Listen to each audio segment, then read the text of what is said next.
এই 8টি স্থানে কান্না করে দোয়া করলে আল্লাহর সাহায্য পাওয়া যায়। 1 নাম্বার, কোরআন তেলাওয়াত করতে গিয়ে কান্না করে দোয়া করলে আল্লাহর সাহায্য পাওয়া যায়। 2 নাম্বার, কবরস্থানের পাশে গিয়ে কান্না করে দোয়া করলে আল্লাহর সাহায্য পাওয়া যায়। 3 নাম্বার, সিজদার মধ্যে কান্না করে দোয়া করলেও আল্লাহর সাহায্য পাওয়া যায়।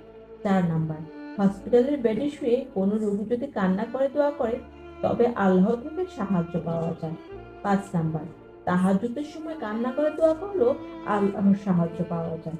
6 নাম্বার, নিজের অতীত করা গুনাহ স্মরণ করে অনুতপ্ত হয়ে কান্না করলে আল্লাহর সাহায্য পাওয়া যায়। 7 নাম্বার, একাকিত্বে আল্লাহকে স্মরণ করে কাঁদলেও আল্লাহর সাহায্য পাওয়া যায়।